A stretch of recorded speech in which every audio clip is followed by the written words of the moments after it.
Saludos cordiales, somos el grupo número 2 de Fisiología y les vamos a presentar la discusión de respuesta del organismo a la insulina.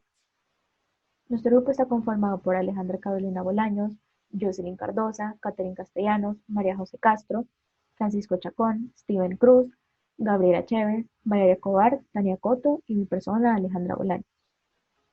La clasificación de hormonas. Las hormonas son sustancias que se sintetizan en un órgano y sistema circulatorio hacia los tejidos. Las hormonas se pueden clasificar de acuerdo con la composición química, la propiedad de solubilidad, la localización de receptores y la naturaleza de la señal usada para medir la acción hormonal dentro de la célula. Son estructura química. Son derivados del colesterol. Estos incluyen los glucocorticoides, mineralocorticoides, estrógenos, progestinas y vitamina D. Derivados de aminoácidos tirosinas. El aminoácido es el punto de inicio en la síntesis de catecolaminas y de las hormonas tiroideas tetraiodotironina y triodotironina. Derivados de péptidos. Varían de tamaño desde la hormona liberadora de tirotropina, un tripéptido, hasta polipéptidos de cadena única, como la hormona adrenocorticotrópica, hormona paratiroidea y la hormona de crecimiento. Glucoproteínas. Están la hormona estimulante del folículo, la hormona luteinizante, hormona estimulante de la tiroides y gonadotropina coriónica. Zonas de solubilidad son liposolubles o grupo 1. Estas son lipofílicas, se asocian con proteínas de transporte en el plasma o acarreadoras y necesitan de hormonas libres. Ejemplos: andrógenos, calcitriol, estrógenos, glucocorticoides, mineralcorticoides, ácido retinoico, hormonas tiroideas. Hidrosolubles o grupo 2. Son hidrofílicas, se unen a la membrana plasmática de la célula blanco. Ejemplos: los polipéptidos, proteínas, glucoproteínas y catecolaminas. Todos los receptores pueden ser extracelulares o de membrana. En estas, las hormonas polipeptídicas, proteínicas y catecolaminas se unen a receptores localizados en la membrana plasmática. Intracelulares, citoplasmáticos o nucleares, las hormonas esteroides, retinoides y tiroideas interactúan con receptores intracelulares. Según los segundos mensajeros, pueden ser calcio o fosfoinositocido. Encontramos a las acetilcolina, angiotensina 2, catecolaminas alfa-1 adrenérgicas, vasopresina, gastrina, oxitocina y colecitonina. Los fosfotirosinproteína no enzimática, encontramos a la adiponectina, insulina, eritroproteína, leptina, prolactina, hormona de crecimiento, factor de crecimiento de nervios. Según el adenosin monofosfato cíclico, encontramos las catecolaminas alfa-2 y beta-adrenérgicas, la hormona adrenocorticotrópica, hormona antidiurética, calcitonina, gonadotropina coriónica humana, glucagón y hormona luteinizante.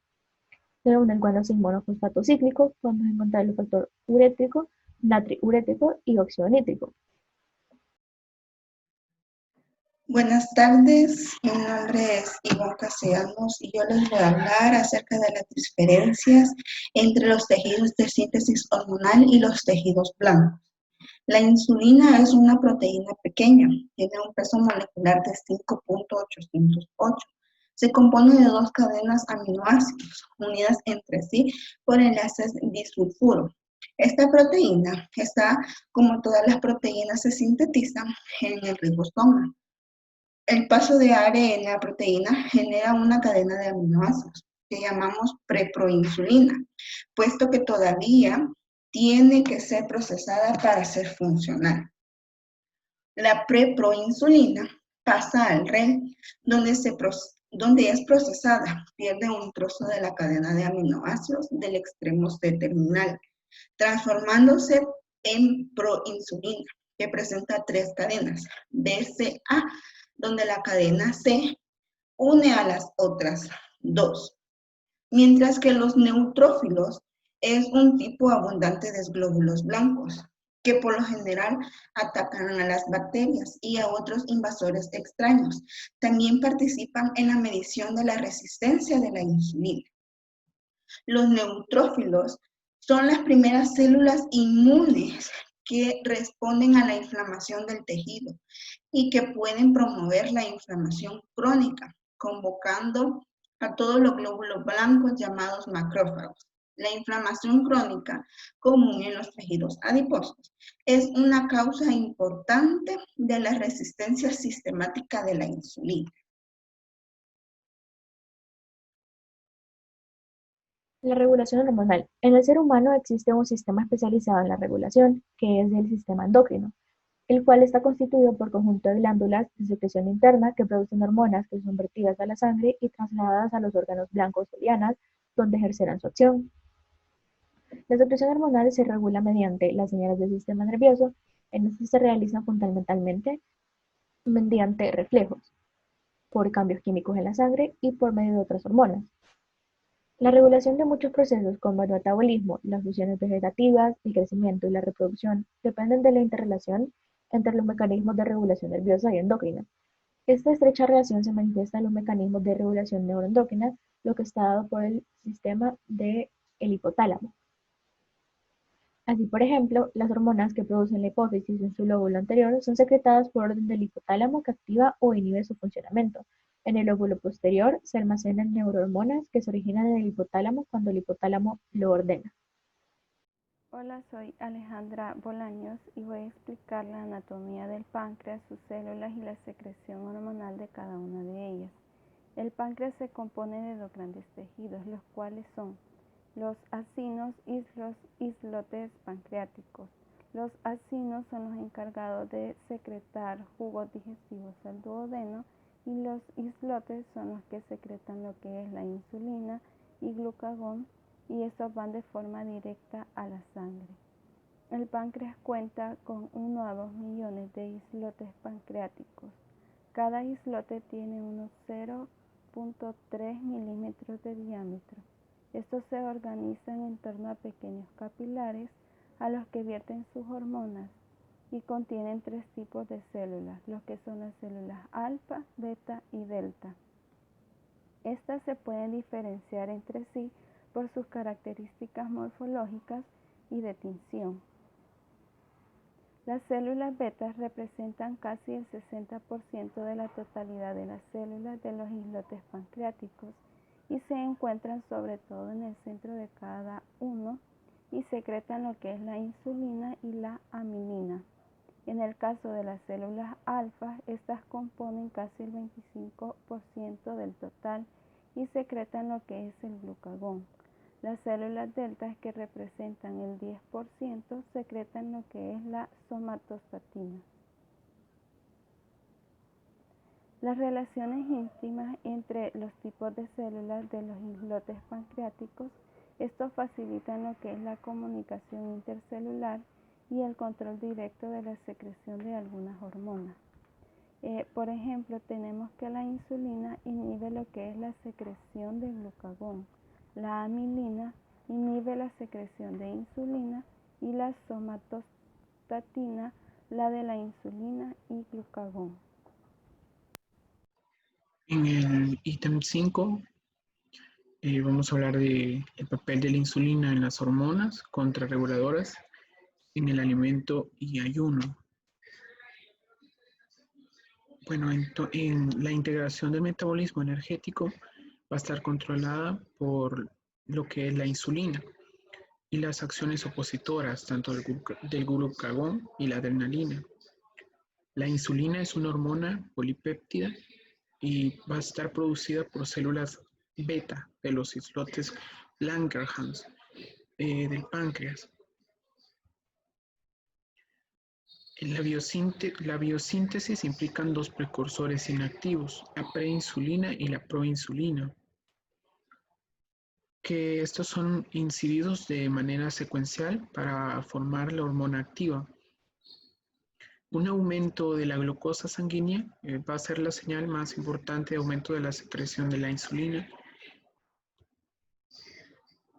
Podemos mencionar también aquellas hormonas que son contrarreguladoras, que en este grupo tenemos el glucagón junto a la adrenalina y el cortisol y la hormona de crecimiento, que se oponen a muchas de las acciones de la insulina. El glucagón actúa manteniendo la glucosa sanguínea durante periodos posibles de hipoglucemia. El glucagón aumenta la glucogeonólisis, la gluconeogénesis y la lipólisis, la cetogénesis y la captación de aminoácidos. La secreción de glucagón es estimulada por una glucemia baja, aminoácidos y la adrenalina, Su secreción es inhibida por una glucemia elevada y por la insulina. Gracias.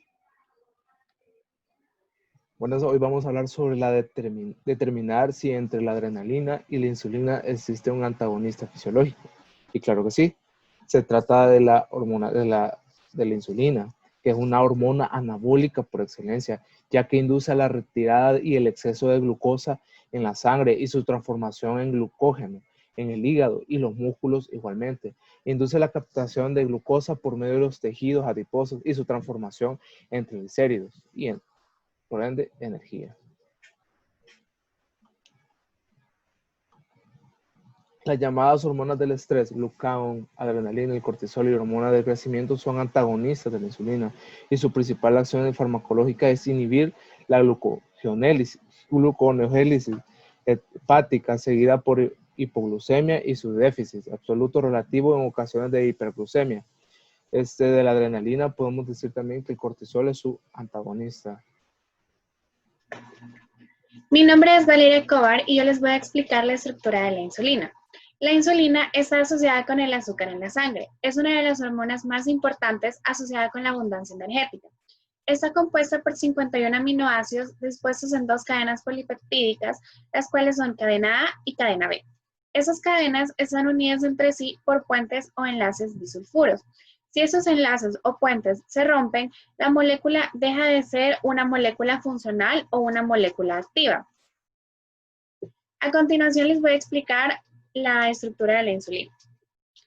Como ya habíamos dicho, la insulina está compuesta por 51 aminoácidos. Como podemos observar en la imagen, tenemos la cadena A y la cadena B.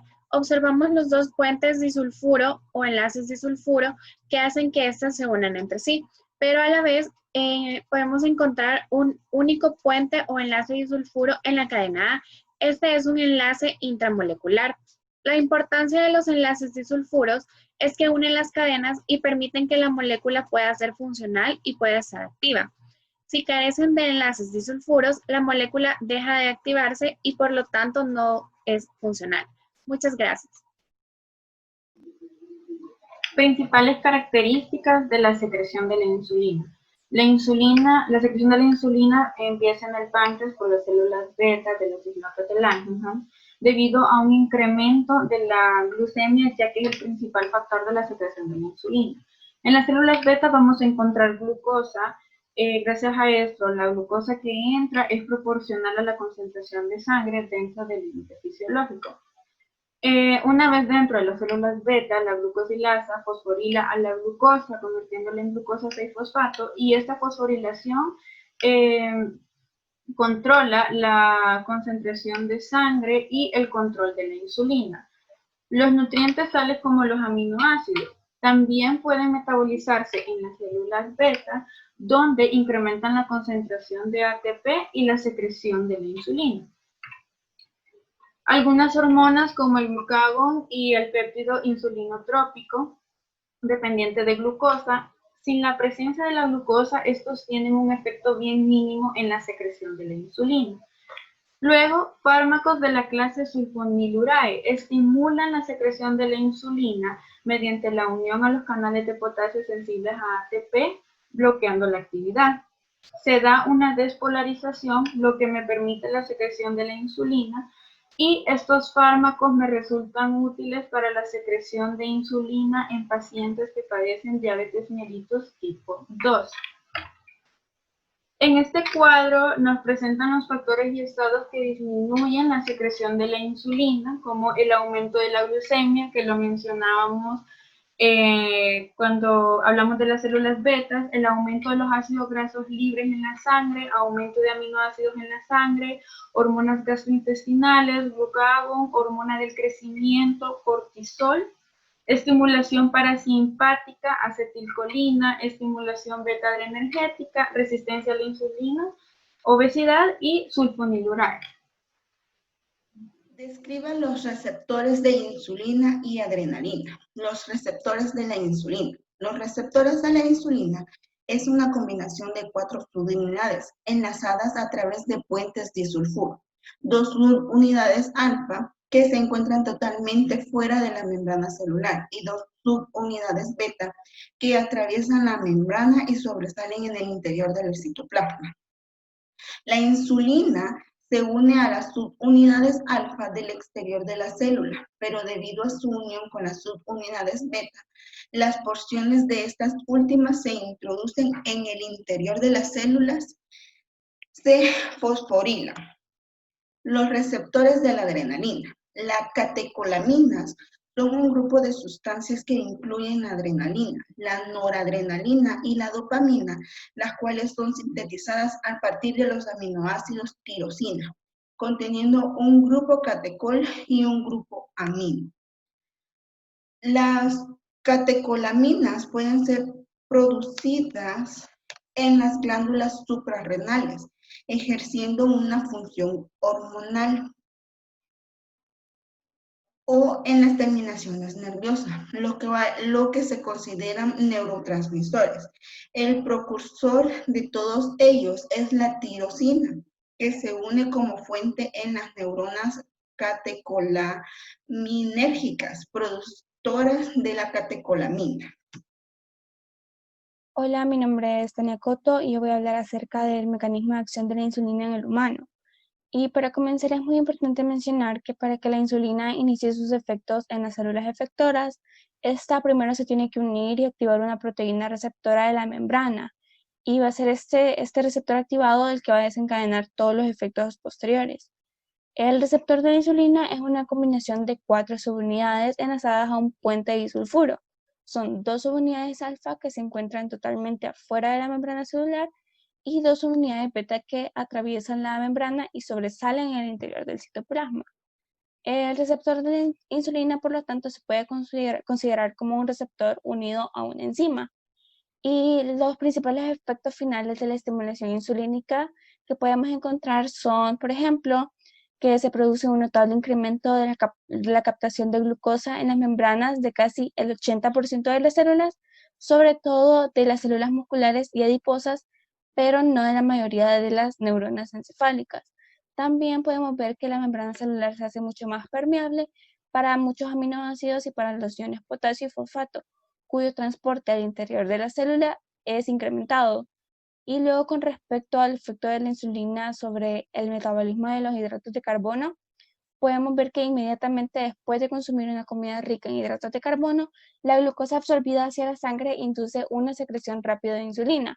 Y a su vez, la insulina provoca la captación rápida, el almacenamiento y el aprovechamiento de la glucosa por casi todos los tejidos del organismo, pero sobre todo en los músculos, el tejido adiposo y el hígado.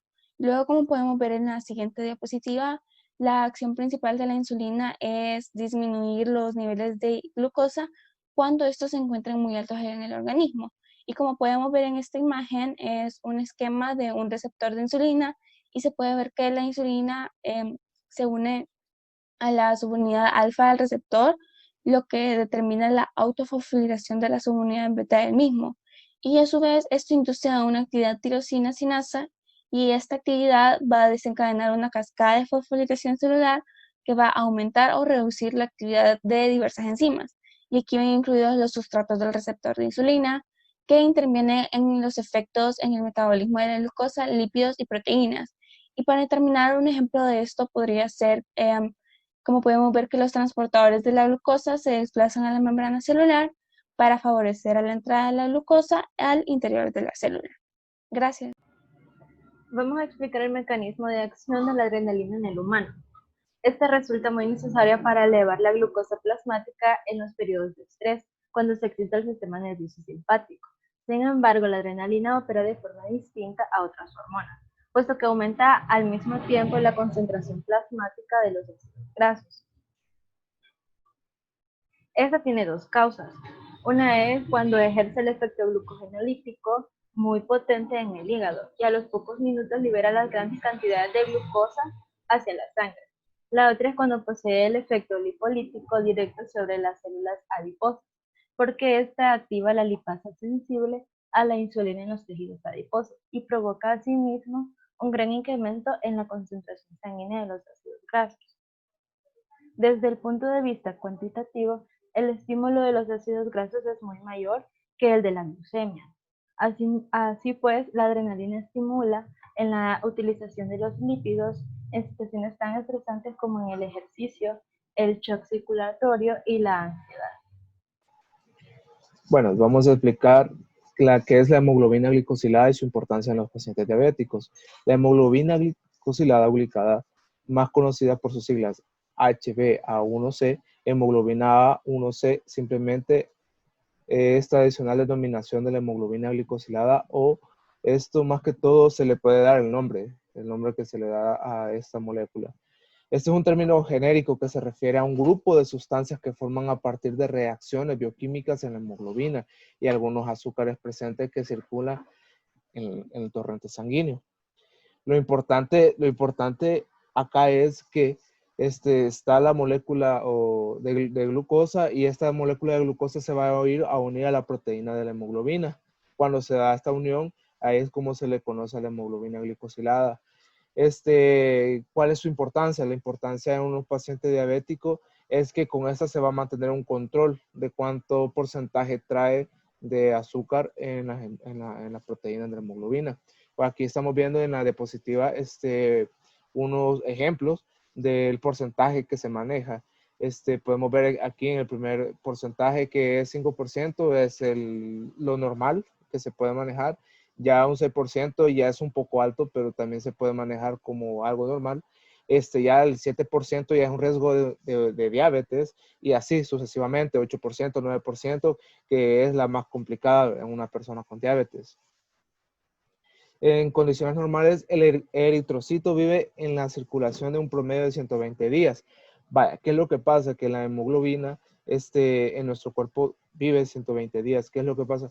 Cuando hay un paciente que se le va a hacer un examen para medirle el azúcar, muchos pacientes hacen el error de que se cuidan 3 días antes, y estos 3 días antes dicen, voy a salir bien en el examen, y no. Este examen nos cubre 120 días, y ahí podemos observar cómo ha sido el comportamiento del paciente en cuanto a su alimentación. Si ha consumido demasiado azúcar, si ha consumido demasiados carbohidratos, y aquí podemos determinar cuál ha sido su dieta en base a la diabetes, ¿verdad? Y con eso estamos. Muchas gracias. Escriba las diferencias fisiopatológicas entre diabetes mellitus tipo 1 y tipo 2. La diabetes es una enfermedad en la que se presenta concentraciones elevadas de glucosa en sangre de manera persistente o crónica. Existen 2 tipos fundamentales de diabetes: la diabetes mellitus tipo 1 y la diabetes mellitus tipo 2.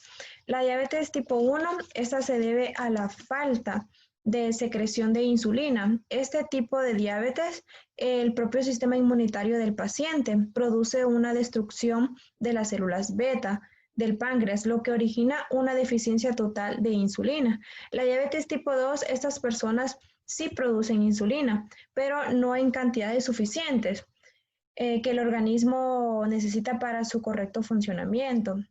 Con respecto a la edad, generalmente la diabetes tipo 1 se da en personas menores de 20 años y la tipo 2 se da en mayores de 30 años.